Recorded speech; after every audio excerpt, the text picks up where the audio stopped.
Arnaud Bouzinac. Bonsoir Enora.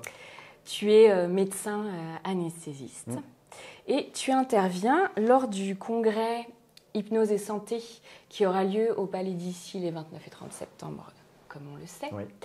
Et tu animeras l'atelier Hypnose et algodystrophie de la main le vendredi 29 septembre, juste après les séances plénières, donc de 11h à midi et demi. Et je vais commencer par te poser la question, à qui s'adresse ton atelier pratique, démonstration? Alors, c'est un atelier vidéo. Un atelier vidéo.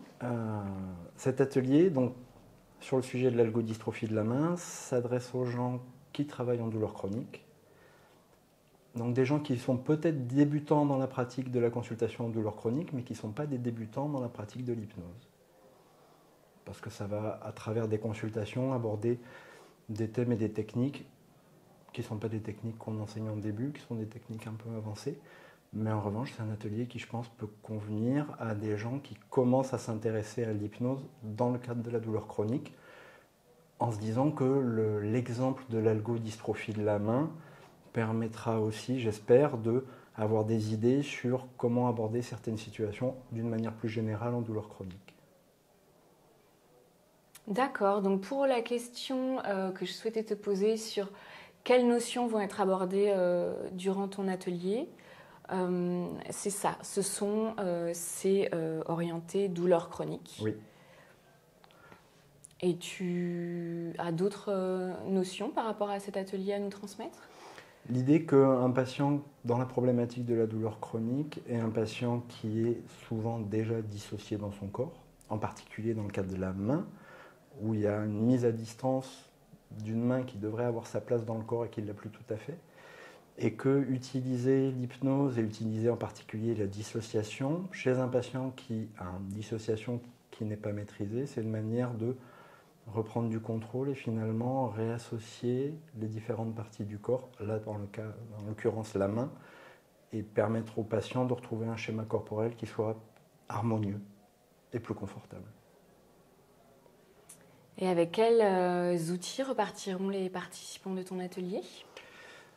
La lévitation en particulier, qui est un classique de l'enseignement de l'hypnose, mais qui là est un outil qui est particulièrement adapté quand la problématique se localise au niveau de la main et du membre supérieur d'une manière générale, qui est pour le coup une manière pas simplement d'induire la transe, mais d'amplifier le phénomène de dissociation avec un objectif de réassociation derrière. Et une notion que j'aimerais aussi, sur laquelle j'aimerais insister, c'est que les patients ont des compétences et des ressources, des compétences hypnotiques en particulier. Certains patients découvrent qu'ils sont finalement très à l'aise avec les phénomènes de dissociation.